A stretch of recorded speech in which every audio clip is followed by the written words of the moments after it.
اسی طریقے سے جب نبی الاسلام لشکر کے ساتھ جب چل رہے تھے نا، تو حضرت ابو ذر کا نام بھی آپ دیکھ رہے ہوں گے. حضرت ابو ذر کا نام حضرت علی کے نام کے بعد. حضرت ابو ذر بھی بہت بڑے ایمان والے صحابی تھے، اور شروع کے سمجھ لیجیے 5-10 صحابہ کے اندر شامل ہیں جنہوں نے شروع کے صحابہ کے اندر اسلام قبول کیا، کچھ کے مطابق 5ویں 6ویں یا اس طرح کے شروع کے نمبرز کے اندر. ابو ذر رضی اللہ عنہ کا جو اصل نام ہے نا، وہ بھی اکثر لوگوں کو نہیں پتہ ہوتا. جندب ابن جنادہ حضرت ابو ذر کا ہی اصلی نام ہے. ابو ذر رضی اللہ عنہ بھی نبی علیہ السلام کے ساتھ ہی نکلے تھے، لشکر کے ساتھ ہی، یعنی تبوک کے لیے. لیکن ان کا جو اونٹ تھا نا، وہ بہت کمزور ہو گیا، رستے کے اندر ہی ویک ہو گیا تھوڑا آگے چل کے، تو اس نے تنگ کرنا شروع کیا. تو نبی علیہ السلام کو صحابہ نے بتایا کہ ابو ذر جو ہے وہ لشکر سے تھوڑا پیچھے رہ گئے ہیں، تو آپ کیا کریں؟ نبی علیہ السلام نے کہا کوئی بات نہیں، وہ اگر اس نے آنا ہوا تو آ جائے گا بعد میں. خیر لشکر کے ساتھ چلتے گئے. ابو ذر جو ہے ان کا اونٹ بہت تنگ کرتا رہا رستے میں. خیر یہ پیچھے ہی رہ گئے، لشکر سے بہت دور پیچھے رہ گئے. انہوں نے بہت کوشش کی اونٹ کو ہر لحاظ سے کہ چلایا جائے، لیکن اونٹ ان کو رستے میں بہت تنگ کرنے لگا. حضرت ابو ذر نے اونٹ سے سارا سامان اتار لیا، اور وہ اونٹ سے سارا سامان اتار کے اپنی کمر پہ لادا اور پیدل چل پڑے، اور دور سے نبی علیہ السلام کے لشکر کے تک پیدل جاتے رہے. پھر جب صحابہ نے دور سے دیکھا نا کہ کوئی شخص دور سے آ رہا ہے، تو نبی علیہ السلام کو بتایا کہ کوئی شخص پیدل آ رہا ہے دور سے.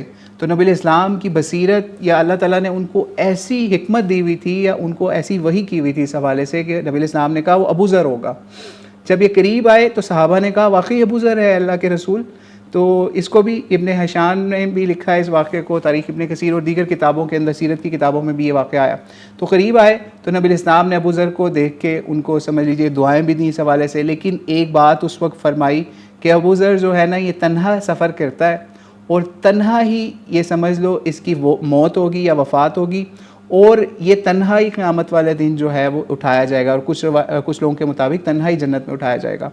تو یہ اس واقعے کے بعد، بلکہ عبداللہ بن مسعود جو ہے نا، وہ اس واقعے کو اس حوالے سے بیان کرتے ہیں کہ جب ان کا ابو ذر کا آخری وقت آیا نا، تو یہ ایک جگہ سے سفر کرتے ہوئے جا رہے تھے. تو مدینے کے قریب ایک مقام تھا، سمجھ لیجئے اس کا نام ربضہ تھا. ٹھیک ہے، ربضہ کے مقام پہ ان کا اکیلے ہی وہاں پہ تھے، اپنی وائف تھی اور یہ اکیلے تھے، اور ان کا ایک خادم تھا بس. شہر سے دور مقام کے اوپر حضرت عثمان کے دور کے اندر ان کو سمجھ لیجئے شہر بدر کیا ہوا تھا.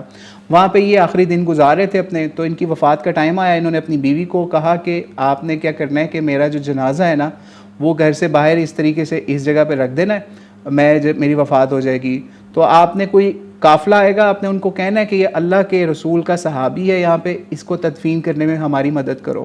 تو پھر حضرت ابو ذر کی وفات ہو گئی. تو اس کے بعد ان کے اسی طریقے سے ان کا جو تھا جسد خاکی یا ان کا جسم یا مبارک، اس کو رکھا گیا باہر ان کی کٹیا سے، یا ان کا جو بھی گھر تھا اس سے باہر رکھ دیا گیا. اور بڑی دور سے ایک لشکر نظر آیا، تو انہوں نے رکھا ہوا تھا. تو پاس ہی جب وہ پہنچا لشکر، تو ان کے خادم نے، ابو ذر کے خادم نے بتایا کہ یہ اللہ کے رسول کے صحابی ہیں. تو فوری عبداللہ بن مسعود نے لا الہ الا اللہ پڑھا، اور رکے بڑی سپیڈوں میں جا رہے تھے.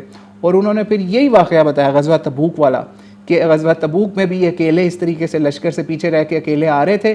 اور اس وقت نبی علیہ السلام نے کہا تھا یہ اکیلا فوت ہوگا، اور اکیلا ہی سفر کرتا ہے، اور اکیلا ہی اٹھایا جائے گا. بڑے غمگین ہوئے عبداللہ بن مسعود.